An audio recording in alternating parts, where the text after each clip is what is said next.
अरे चुप क्यों हो गए? माइक टेस्ट टेस्ट भैया जी का माइक टेस्ट टेस्ट टेस्ट। आज का मैच तेरी बैटिंग का असली टेस्ट है। टेस्ट टेस्टिंग टेस्ट टेस्ट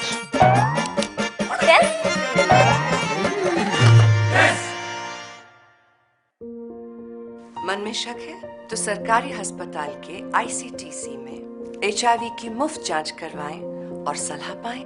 ये सब बिल्कुल गोपनीय है। अगर टेस्ट पॉजिटिव निकले तो मुफ्त चिकित्सा के लिए ART सेंटर में जरूर रजिस्टर कराएं। HIV के साथ भी आप सामान्य जीवन जी सकते हैं। तो लीजिए एक कदम जिंदगी की ओर। गरीब साधनहीन परिवारों के मेधावी छात्रों को जो आर्थिक तंगी के कारण साइंस की शिक्षा नहीं ले सकते थे, उन्हें सहायता करने के लिए कुछ विदेश में रह रहे लोग आगे आए हैं। रामपुर के आसपास के गरीब मेधावी छात्रों को मुफ्त शिक्षा और कोचिंग मिलेगी। विदेश में रह रहे लोग सिग्मा स्कूल के माध्यम से फंडिंग देंगे। इसके लिए 26 मार्च से पंजीकरण होगा और 28 मार्च को सिग्मा स्कूल में परीक्षा होगी। गरीब साधनहीन परिवारों के मेधावी छात्रों को जो आर्थिक तंगी के कारण साइंस की शिक्षा नहीं ले सकते थे, उन्हें सहायता करने के लिए कुछ विदेश में रह रहे लोग आगे आने लगे हैं। सिग्मा स्कूल और इंस्टीट्यूट के सौजन्य से प्रथम चरण में 5 मेधावी छात्रों को मुफ्त शिक्षा और कोचिंग एग्जामिनेशन फीस तक ऐसे लोग देंगे। इसके लिए वे छात्र पात्र होंगे जिनके विज्ञान संकाय में 70% से अधिक नंबर होंगे। ऐसे गरीब परिवारों से संबंधित छात्र 26 मार्च से पंजीकरण करा सकते हैं और 28 मार्च को Sigma school of science Rampur डकोल्ड में परीक्षा रखी गई है। परीक्षा में वे बच्चे भाग ले सकते हैं। सिग्मा इंस्टीट्यूट के प्रबंध निदेशक अतुल टंडन ने बताया कि सिग्मा स्कूल और इंस्टीट्यूट के सौजन्य से स्कॉलरशिप और एडमिशन टेस्ट कराया जा रहा है। टॉप करने वाले 5 छात्रों को मेरिट के आधार पर अडॉप्ट किया जाएगा। उसके बाद उनकी स्कूलिंग, कोचिंग और वार्षिक परीक्षा फीस सभी विदेशी लोगों के माध्यम से ही भुगतान किया जाएगा।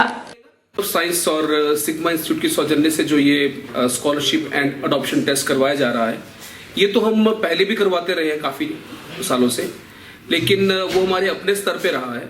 इस बार इसमें विदेशों से भी जो मेरे मित्र हैं उनकी तरफ से कुछ फंडिंग आ रही है और हम संख्या जो है अडॉप्शन की वो 2 से 5 करने जा रहे हैं। तो जो भी बच्चे ऐसे हैं जो कि गरीबी के कारण या कोई और इकोनॉमिक कंडीशंस के कारण अच्छी पढ़ाई नहीं कर पा रहे हैं, तो उनको हमारा मैसेज है कि आप आए, आप टेस्ट में पार्टिसिपेट करें और आपकी मेरिट के आधार पे हम आपको 100% स्कॉलरशिप देंगे, जिसमें कि आपकी स्कूलिंग और आपकी कोचिंग वो कंप्लीटली फ्री रहेगी। ऐसे 5 बच्चों को हमने इस बार अडॉप्ट करने का निर्णय लिया है। हिमाचल प्रदेश के बिलासपुर में पैराग्लाइडिंग की रोमांच से भरपूर राष्ट्रीय प्रतियोगिता संपन्न हुई। इस प्रतियोगिता में पुरुष एवं महिला पायलटों ने विभिन्न प्रदेशों से भाग लिया। हालांकि इस मुकाबले में हिमाचल प्रदेश के मनाली के पायलट घनश्याम ने प्रतियोगिता में जीत दर्ज की और खिताब पर कब्जा किया। बिलासपुर के बंदालाधार को पैराग्लाइडिंग के साइट के रूप में विकसित किया गया है और इस बार इस राष्ट्रीय स्तर की प्रतियोगिता का आयोजन किया गया, जिसमें प्रतिभागियों ने बंदालाधार से उड़ान भरी और गोविंद सागर झील के किनारे प्रतियोगिता में सेना के जवानों ने भी भाग लिया। दूर दूर से आए पर्यटकों, स्थानीय लोगों ने प्रतियोगिता का खूब आनंद उठाया। 3 दिन तक चली राष्ट्रीय प्रतियोगिता में विभिन्न प्रदेशों से आए पुरुष एवं महिला पायलटों ने अपने जौहर दिखाए। जिलाधीश बिलासपुर रोहित जम्वाल और विधायक सुभाष ठाकुर ने विजेता प्रतिभागियों को इनाम और नगद राशि प्रदान की। तो बिलासपुर में जो पैराग्लाइडिंग स्पर्धा का जो स्पॉट लैंडिंग कर रखा था यहाँ पे इन्होंने, तो इसमें हमने हिस्सा लिया। तो विंड कंडीशन वगैरह अपना अच्छा नहीं था, लेकिन फिर भी हमने मैनेज करके जो है मतलब यहाँ पर प्रथम स्थान जो है प्राप्त किया। और यहाँ पर हम बंदलाधार में हमने अपना पैराग्लाइडिंग एक्यूरेसी मतलब फेस्टिवल में हमने पार्ट लिया था और ये बहुत ही अच्छी साइट है और आगे ऐसे फेस्टिवल होते रहे। फर्जी कंपनी के द्वारा गलत विज्ञापन के माध्यम से युवाओं को मर्चेंट नेवी में भर्ती कराने के नाम पर भ्रमित करने पर उचित कार्रवाई की मांग उठाई गई है। हिमाचल सीफेरर एसोसिएशन के संस्थापक सदस्य कैप्टन संजय पराशर ने कहा कि जो कंपनी कॉलेज परिसर में 14 और 15 मार्च को सेमिनार लगाने आई थी, उसके पास न तो कोई मर्चेंट नेवी में साक्षात्कार के लिए वैध दस्तावेज थे और न अन्य दस्तावेज थे। हिमाचल सीफेरर एसोसिएशन के संस्थापक सदस्य कैप्टन संजय पराशर ने कहा कि पुलिस थाना में एसोसिएशन के पदाधिकारियों द्वारा फर्जी भर्ती को लेकर शिकायत दर्ज करवा दी गई है, जिस पर पुलिस प्रशासन के द्वारा मामला उजागर होने के बावजूद भी सख्त कार्रवाई और एफआईआर दर्ज नहीं की गई है, जो कि कंपनी के राजनीतिक दबाव और प्रभाव को दर्शाता है। पराशर ने कहा कि छात्र संगठनों और अध्यापक अभिभावक संघ को भी इस दिशा में ठोस कदम उठाने चाहिए, क्योंकि हर वर्ष देश भर में करीब 15,000 युवा मर्चेंट नेवी के नाम पर फर्जी कंपनियों द्वारा ठगे जाते हैं और अभिभावकों की खून पसीने की कमाई को एक तरह से एजेंटगिरी के चक्कर में दलालों द्वारा षड्यंत्र कर लूट लिया जाता है। उन्होंने मांग की है कि मर्चेंट नेवी के नाम सरेआम लूट के मामले की जांच करवाई जाए ताकि प्राइवेट कंपनी की सच्चाई सामने आ सके। मुझे बड़ा दुख है कि आज बिलासपुर गवर्नमेंट डिग्री कॉलेज को प्रिंसिपल को जब मैं मिला और मैंने उनको बताया कि जो आपने जामवाई शिपिंग इलीगल कंपनी को आपने यहाँ पर लाकर मर्चेंट नेवी की गाइडेंस दी, उस पर आप एक करेक्टिव मेजर लीजिए कि जितने बच्चे आए थे उनको सिर्फ ये बता दीजिए कि ये shipping company legitimate DG shipping approved Bharat सरकार मान्यता अप्रूव्ड नहीं है। उनका इस पर एक ही आंसर था कि ये मैटर एसपी के पास में है, उसके बाद में जो होगा वो हमें जैसा बताएंगे, हम जो भी इंक्वायरी रिपोर्ट में आएगा उसके बाद हम एक्शन लेंगे। और मुझे उनसे मिलकर कोई खुशी नहीं हुई, क्योंकि बच्चों के लिए अगर कुछ अच्छा करना है या उनको सही जानकारी देनी है, मुझे नहीं लगता प्रिंसिपल को इतनी एरोगेंस दिखानी चाहिए। और अगर यही एरोगेंस ये दिखाते रहे तो यहाँ पर और इस प्रकार की इलीगल कंपनीज आएंगी।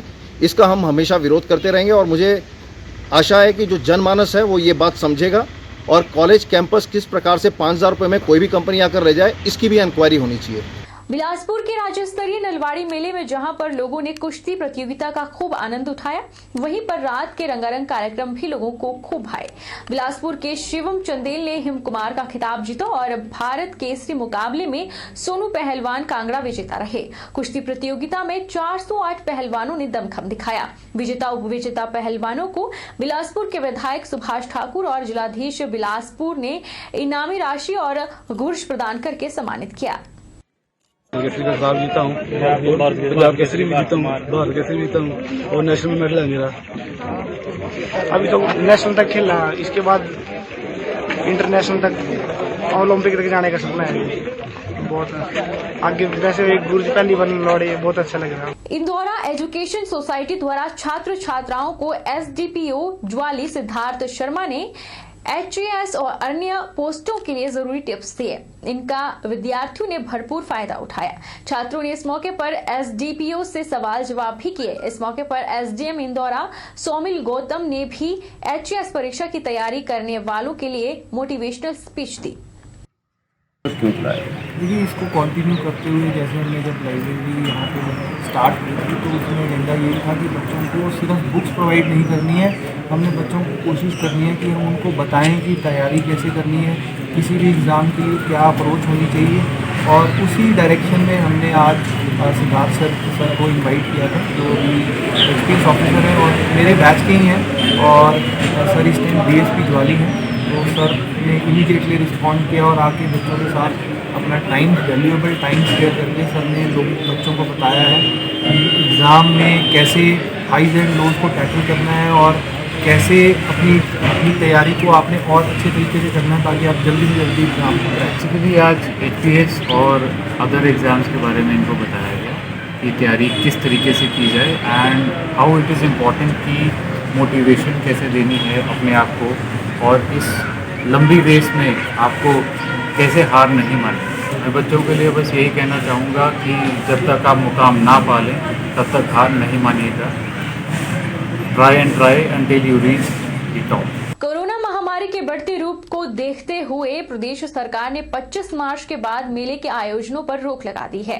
वहीं पांवटा साहिब में लगने वाला होला मोहल्ला मेला इस बार नहीं होगा। पांवटा साहिब गुरुद्वारा के प्रधान ने कहा कि वे सरकार की गाइडलाइंस को फॉलो करेंगे, इसलिए नगर कीर्तन भी रद्द कर दिया गया है। पांवटा साहिब में होला मोहल्ला मेला धूमधाम से मनाया जाता है, लेकिन इस बार यह मेला फिर नहीं मनाया जाएगा। कोरोना महामारी के बढ़ते रूप को देखते हुए प्रदेश सरकार ने 25 मार्च के बाद मेलों का आयोजन को लेकर मना कर दिया है। यहाँ के होली के त्योहार को देखने के लिए लोग दूर दूर से आते हैं, लेकिन फिर कोरोना का साया मेलों पर पड़ गया है। उधर पांवटा साहिब गुरुद्वारा के प्रधान ने कहा कि वे सरकार की गाइडलाइंस को फॉलो करेंगे, इसलिए नगर कीर्तन भी रद्द कर दिया गया है। जो केस ਜਿਹੜੇ ਹੈ ਨਾ ਉਹ ਸਾਰੇ ਵੱਧ ਰਹੇ ਹੈ ਕਾਫੀ। ਹਿਮਾਚਲ ਪ੍ਰਦੇਸ਼ ਦੇ ਵਿੱਚ ਵੀ ਜੋ ਹੈ ਕੇਸ ਜਿਹੜੇ ਹੈ ਪਹਿਲਾਂ ਨਾਲੋਂ ਵਧੇ ਹਨ। ਇਸ ਕਰਕੇ ਇਹ ਜੋ ਹੈ ਸਰਕਾਰ ਦੀ ਤਰਫ ਤੋਂ ਵੀ ਤੇ ਆਮ ਪਬਲਿਕ ਦਾ ਵੀ ਇਹੀ ਖਿਆਲ ਹੈ कि जो है इस तो जितना भी हो सके बचाव किया जाए। बहरहाल बुलेटिन में इतना ही। आप देखते रहिए HP 24/7।